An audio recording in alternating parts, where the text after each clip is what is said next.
ஆதி அப்போஸ்தல சபை கிட்டத்தட்ட 300 வருடங்களுக்குள்ளாக ரோம சாம்ராஜ்யத்தை தலைகளாக மாற்றி போட்டது. அதனுடைய ஆழமான சத்தியம் என்ன, அதனுடைய தாத்பரியம் என்ன என்று பார்க்கும் பொழுது 2 காரியங்கள். ஒன்று, கிளாசிக்கல் மோனோதிசம்னா கர்த்தரை அன்றி வேறொரு தெய்வமே இல்லை என்பது ஏசாயாவுடைய புத்தகத்தில் தான் ரொம்ப தெளிவாக எழுதப்பட்டிருக்கும். அது 40வது அதிகாரத்துக்கு முன்பு தான் இன்னும் தெளிவாக எழுதப்பட்டிருக்கும். நீதிபரர் என்கிற வார்த்தை யெகோவா தேவனுக்கு உபயோகப்படுத்தப்பட்ட அதே வார்த்தை கர்த்தராகிய இயேசு கிறிஸ்துவுக்கும் உபயோகிக்கப்பட்டிருக்கிறது. Beautiful sequences. அதாவது கிருபையினாலே நாம் நீதிமான்களாக்கப்பட்டிருக்கிறோம். நீதிமான்களாக்கப்பட்டிருக்கிறபடியாலே கர்த்தரிடத்திலே சமாதானத்தை பெற்றிருக்கிறோம். ஆத்துமாவை மரணத்தில் ஊற்றினார். இயேசுவர் அவர் உண்மையாக மரித்தாரா? என்ன நிறைய பேர் சொல்கிறாங்க அவருக்கு மயக்கம் அடைந்திருந்தார்.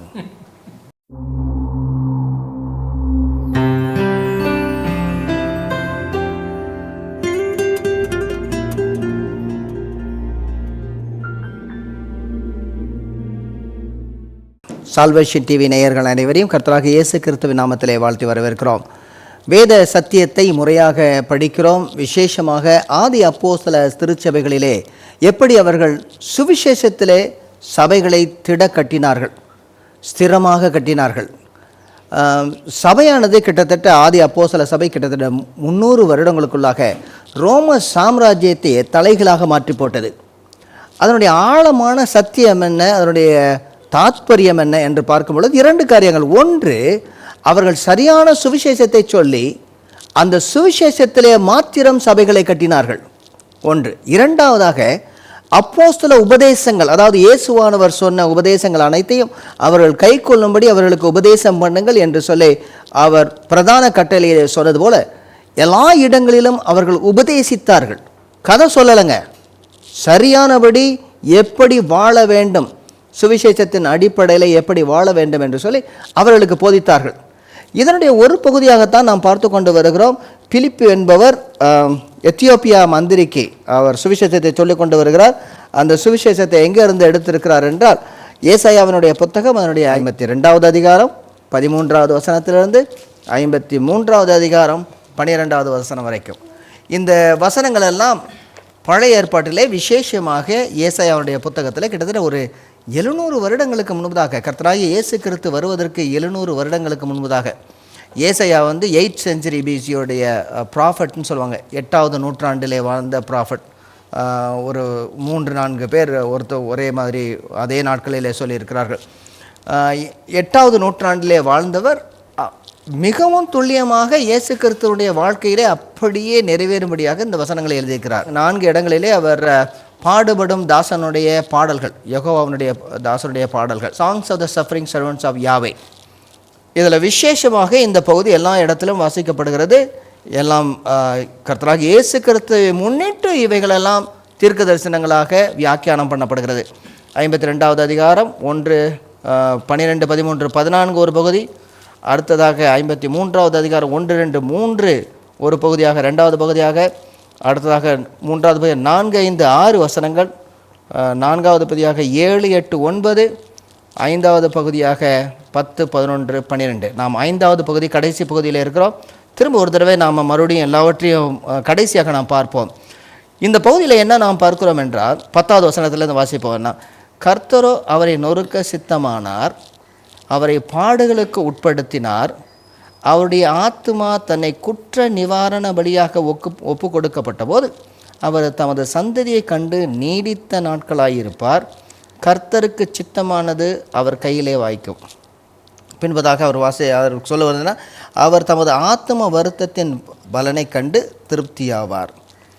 என் தாசனாகிய நீதிபரர் தம்மை பற்றும் அறிவினாலே அநேகரை நீதிமான்களாக்குவார், அவர்களுடைய அக்கிரமங்களை தாமே சுமந்து கொள்வார். தாசனாகிய நீதிபரர் அவரை அறியும் அறிவினாலே அவர் அநேகரை நீதிமான்களாக்குவார். இது எப்படி கர்த்தராகிய இயேசு கிறிஸ்துவினுடைய வாழ்க்கையிலே நிறைவேறுகிறது? இயேசு கிறிஸ்துவை அறியும் அறிவினாலே நீதிமான்களாக்கப்பட்டு இருக்கிறோம். இப்படியான வசனங்கள் எந்த இடத்துலலாம் நம்முடைய புதிய ஏற்பாட்டில் வருகிறது? ஒரு இடத்துல பவுல் சொல்கிறாரு, நான் நியாயப்பிரமாணத்தை எவ்வளோ தெரிஞ்சிருந்தோம், ஆனால் நான் எல்லாவற்றையும் இயேசு அறிகிற அறிவின் மேன்மை நிமித்தமாக எல்லாவற்றையும் நஷ்டம் என்று விட்டேன், அதை குப்பையுமாக எண்ணுகிறேன் என்றார். ஆமாம், பிலிப்பியர்கள் நிருபம் 3வது அதிகாரத்தில் இதை வந்து ரொம்ப தெளிவாக சொல்கிறாரு. வேறு இதெல்லாம் வேறு எங்கே வருகிறது? அவரை அறியக்கூடிய அறிவினாலே அநேகரை நீதிமான்களாக்குவார். ஞானிகளை வெட்கப்படுத்தும்படி உலகத்தில் பைத்தியங்களை தெரிந்து கொண்டார். கொரிந்தியருக்கு 1 கொரிந்தியரில் சொல்கிறாரு. வேற யோவான் 8வது அதிகாரம் 32, 36 சத்தியத்தை நீங்கள் அறிவீர்கள், குமாரன் உங்களை விடுதலையாக்கினால், இல்லையா? சத்தியத்தை அறிவீர்கள், சத்தியம் உங்களை விடுதலையாக்கினால் நீங்கள் உண்மையாகவே, ஆகையால் குமாரன் உங்களை விடுதலையாக்கினால் விடுதலையாகிறார். அதுக்கடுத்தது யோவான் சுவிசேஷத்தில் நிறைய வந்து அவரை அறியக்கூடிய அறிவு, அதன் மூலமாக நமக்கு கிடைக்கக்கூடிய கிருபை. 17வது அதிகாரம் 3வது வசனம், இது ஒரு ஜெபத்தில் வரும். சீஷர்களோடு கூட அவர் ஜெபிக்கக்கூடிய மெய்தேவனாகிய உம்மையும் நீர் அனுப்பினவராகிய இயேசு கிறிஸ்துவையும் அறிவதே நித்திய ஜீவன். அதாவது இப்போ மறுபடியும் இந்த சில பேர்லாம் சொல்கிறாங்களே, அதாவது நாங்கள்லாம் யெகோவாவுக்காக சாட்சி சொல்கிறவர்கள் ஒரு கூட்டம், இவங்களுக்கு இதெல்லாம் வாசிக்க மாட்டாங்களா? ஒன்றான மெய்தேவனாகிய உம்மையும், அதாவது ஆண்டவரையும், நீர் அனுப்பிய இயேசு கிறிஸ்துவையும் அறிவதே நித்திய ஜீவன். வேற எங்கெல்லாம் சொல்கிறாரு? அவரை நீதிபரரை பற்றும் அறிவினாலே. 2 பேதுரு 1வது அதிகாரம் 2-3 வசனங்கள். 2 பேதுரு 1வது அதிகாரம் 2-3 வசனங்கள். அதுபோல் இனி இன்னொருத்தங்க யாராவது 1 யோவான் 5வது அதிகாரம் 20வது வசனம். தேவனையும் நம்முடைய கர்த்தராகிய இயேசுவையும் அறிகிற அறிவினால் உங்களுக்கு கிருபையும் சமாதானமும் பெருக கடவது. கிருபையும் சமாதானமும் எப்படி கிடைக்குன்னா, தேவனையும் நம்முடைய கர்த்தராகிய இயேசு கிறிஸ்துவை ரொம்ப ஈக்குவலாக, அப்படியே வச்சு ஈக்குவலாக சொல்கிறாங்க. அவரை அறிகிற அறிவினாலே உங்களுக்கு கிடைக்குங்கிறாரு. அப்புறம் 1 யோவான் 5வது அதிகாரம் 20வது வசனம். அன்றியும் நாம் சத்தியம் உள்ளவரை அறிந்து கொள்வதற்கு தேவனுடைய குமாரன் வந்து நமக்கு புத்தி தந்திருக்கிறார் என்றும் அறிவோம். அவருடைய குமாரனாகிய இயேசு கிறிஸ்து எண்ணப்பட்ட சத்தியமுள்ளவருக்குள்ளும் இருக்கிறோம். இவரே மெய்யான தேவனும் நித்திய ஜீவனுமாய் இருக்கிறார். நீதிபரர், அவரை அறியக்கூடிய அறிவு, அவர் நீதிபரர்.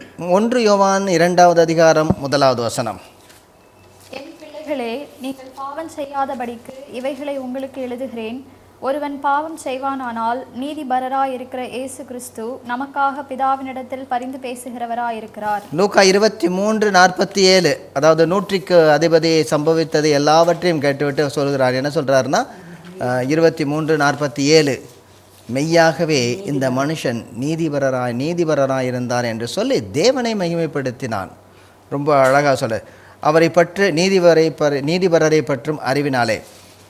இதில் நீங்கள் பிலாத்தும் நீதிமான் சொல்கிறாரு, நீதிபரர் என்று சொல்கிறார். அதாவது இயேசு கிறிஸ்து மேல் வைக்கக்கூடிய விசுவாசத்தினாலேயே மாத்திரம் நாம் நீதிமான்களாக்கப்பட்டிருக்கிறோம்.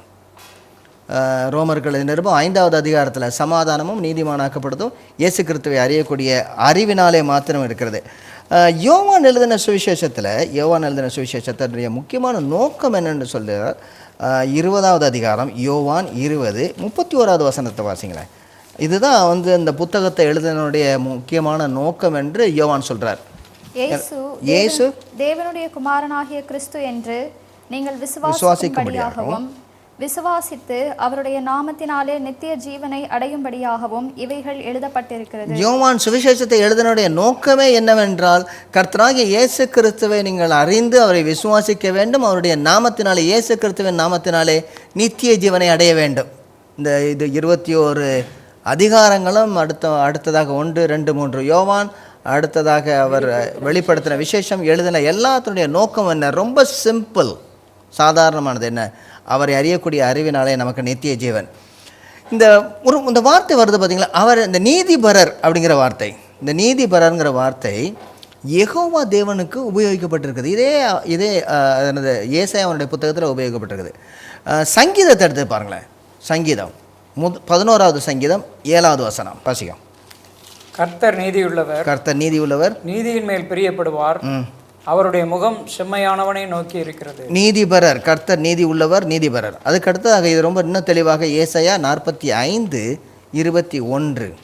நீங்கள் தெரிவிக்கும்படி சேர்ந்து ஏகமாய் யோசனை பண்ணுங்கள், இதை பூர்வ காலம் முதற்கொண்டு விளங்க பண்ணி அந்நாள் துவக்கி இதை அறிவித்தவர் யார்? கர்த்தராகிய நான் அல்லவோ? நீதிபரரும் இரட்சகருமாகிய என்னை அல்லாமல் வேறே தேவன் இல்லை, என்னை தவிர வேறு ஒருவரும் இல்லை. நம்ம வந்து முன்னாடி இன்ட்ரோடக்ஷனில் வந்து எதற்காக இவர் ஏசாயாவுடைய புத்தகத்தை இந்த எத்தியோப்பியா மந்திரி வாங்கி போயிருப்பாருங்கிறதுக்கு ஒரு காரணம் ஒன்று பார்த்துட்டு வந்தேன். ஏன்னா ஏசாயா புத்தகத்தில் தான் சொல்லுவாங்க, என்ன சொல்ல வரீங்க, ஏக தெய்வ வழிபாடு, இந்த மோனோத்திசம், அந்த கிளாசிக்கல் மோனோத்திசம்னு சொல்லுவாங்க. கிளாசிக்கல் மோனோத்திசம்னா கர்த்தரை அன்றி வேறொரு தெய்வமே இல்லை என்பது ஏசாயாவுடைய புத்தகத்தில் தான் ரொம்ப தெளிவாக எழுதப்பட்டிருக்கும். அது 40வது அதிகாரத்துக்கு முன்பு தான் இன்னும் தெளிவாக எழுதப்பட்டிருக்கும். எனவே ஏக தெய்வ வழிபாட்டிற்கு முழுவதுமாக இணங்கி வந்திருக்க வேண்டும். இந்த பகுதியில் நீங்கள் பாருங்கள், இந்த நீதிபரர் என்கிற வார்த்தை யெகோவா தேவனுக்கு உபயோகப்படுத்தப்பட்ட அதே வார்த்தை கர்த்தராகிய இயேசு கிறிஸ்துவுக்கும் உபயோகிக்கப்பட்டிருக்கிறது. இதிலிருந்து என்ன செய்கிறது? If Yahweh is a நீதிபரர், then Jesus is a நீதிபரர், then Jesus is God. நீதிமான்களாக்குவார், அநேகரை நீதிமான்களாக்குவார். எந்த இடத்துலலாம் எழுதப்பட்டிருக்கிறது? இயேசுவானவருடைய விசுவாசம் நம்மை நீதிமான்களாக்குகிறது. வேற எங்கே அதை விட்ட வேற எங்கன்ற சரி, ரோமர் எங்கேயாவது 3வது அதிகாரம் 22வது வசனம், 3:22. ரோமருக்கு எழுதின நிருபம் அதனுடைய 3வது அதிகாரம் 22வது வசனம். அது இயேசு கிறிஸ்துவை பற்றும் விசுவாசத்தினாலே பலிக்கும் தேவ நீதியை விசுவாசிக்கிற எவர்களுக்குள்ளும் எவர்கள் மேலும் அது பலிக்கும், வித்தியாசமே இல்லை. தேவ நீதிமானாக்கப்படுவது கர்த்தராகிய இயேசு கிறிஸ்துவின் மேல் இருக்கக்கூடிய விசுவாசம் மாத்திரமே நம்மை நீதிமானாக்கும். அதே போல் 4வது அதிகாரம், ரோமருக்கு எழுதின நிருபம் 4வது அதிகாரம் 21 முதல் 25 வசனங்கள். 21 முதல் 25. தேவன் வாக்குத்தத்தம் பண்ணினதை நிறைவேற்ற வல்லவராக இருக்கிறார் என்று முழு நிச்சயமாய் நம்பி தேவனை மகிமைப்படுத்தி விசுவாசத்தில் வல்லவனானான். ஆகையால் அது அவனுக்கு நீதியாக எண்ணப்பட்டது. அது அவனுக்கு நீதியாக எண்ணப்பட்டது என்பது அவனுக்காக மாத்திரமல்ல, நமக்காகவும் எழுதப்பட்டிருக்கிறது. நம்முடைய கர்த்தராகிய இயேசுவை மரித்தோரிலிருந்து எழுப்பினவரை விசுவாசிக்கிற நமக்கும் அப்படியே எண்ணப்படும். அவர் நம்முடைய பாவங்களுக்காக ஒப்புக்கொடுக்கப்பட்டும் நாம் நீதிமான்களாக்கப்படுவதற்காக எழுப்பப்பட்டும் இருக்கிறார். எவ்வளோ அழகாக பவுலடியார் இதை கொண்டு வந்து பொறுத்துறா பாருங்க. அதாவது இயேசு கிறிஸ்துவின் மேல் வரைக்கக்கூடிய விசுவாசம், இது ஆபிரகாம் எப்படி விசுவாசித்தானோ அதே விசுவாசத்தை கொண்டு வந்து சொல்கிறார். ரோமருக்கு எழுதின நிருபம் 5வது அதிகாரம் 1வது வசனம். இவ்விதமாக வாசிங்க. நாம் விசுவாசத்தினாலே நீதிமான்களாக்கப்பட்டிருக்கிறபடியால், விசுவாசத்தினாலே நீதிமான்களாக்கப்பட்டிருக்கிறபடியால் நம்முடைய கர்த்தராகிய இயேசு கிறிஸ்து மூலமாய் தேவனிடத்தில் சமாதானம் பெற்றிருக்கிறோம். நீதிமான்களாக்கப்பெற்ற அனைவரும் சமாதானத்தை பெற்றிருக்கிறார். இது வந்து பியூட்டிஃபுல் சீக்வன்சஸ்.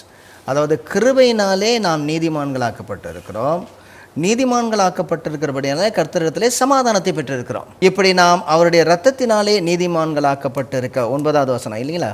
9வது வசனம் என்ன சொல்லுது? இப்படி நாம் அவருடைய இரத்தத்தினாலே நீதிமான்களாக்கப்பட்டிருக்க கோபாக்கினைக்கு நீங்களாக அவராலே நாம் ரட்சிக்கப்படுவது அதிக நிச்சயமாக. அதாவது கடைசியில் உள்ள அந்த நியாய தீர்ப்பிலிருந்து இருக்கக்கூடிய ரட்சிப்பு, இது வந்து கர்த்தராகிய இயேசு கிறிஸ்துவை ஏற்றுக்கொண்டதுனால பாவத்திலிருந்து ரட்சிப்பு மட்டுமல்ல, கடைசியிலே நியாய தீர்ப்பிலிருந்து வரக்கூடிய ரட்சிப்பு அதிக நிச்சயம்ங்கிறார். இப்போ இந்த ரட்சிப்பின் மூலமாக நாம் அவருடைய நீதிமானாக்கப்பட்டு அதில் வாழ்வோம் என்றால் ரட்சிப்பு நிச்சயமாகுது. அப்புறம் அதுக்கடுத்த 18-19வது வசனம் 5வது அதிகாரத்திலேயே, ஆகையால் ஒரே மீறுதலினாலே எல்லா மனுஷருக்கும் ஆக்கினைக்கு ஏதுவான தீர்ப்பு உண்டானது போல ஒரே நீதியினாலே எல்லா மனுஷருக்கும் ஜீவனை அளிக்கும் நீதிக்கு ஏதுவான தீர்ப்பு உண்டாயிற்று. அன்றியும் ஒரே மனுஷனுடைய கீழ்ப்படியாமையினாலே அநேகர் பாவிகளாக்கப்பட்டது போல ஒருவனுடைய கீழ்ப்படிதலினாலே அநேகர் நீதிமான்களாக்கப்படுவார்கள். இதில் ரொம்ப அழகாக ஒன்று சொல்லுவார். அதென்ன, ஒருவர் மூலமாக பாவம் வந்தது, ஆனால் ஒருவர் மூலமாக ரட்சிப்பு வந்தது. அதில் சொல்லிட்டு வரும்போது சொல்லுவார், இந்த முந்தினதை வந்து பிந்தினதை விட கிருபை புரிந்தது அல்ல, அதான் மேலானது அல்ல அப்படின்னு சொல்கிறார். அதாவது ஒருவன் மூலமாக பாவம் வந்தது ஒன்றும் பெரியது காரியம் இல்லை, ஒருவர் மூலமாக ரட்சிப்பு வந்தது பெரிய காரியம், ரொம்ப விசேஷித்த காரியம்.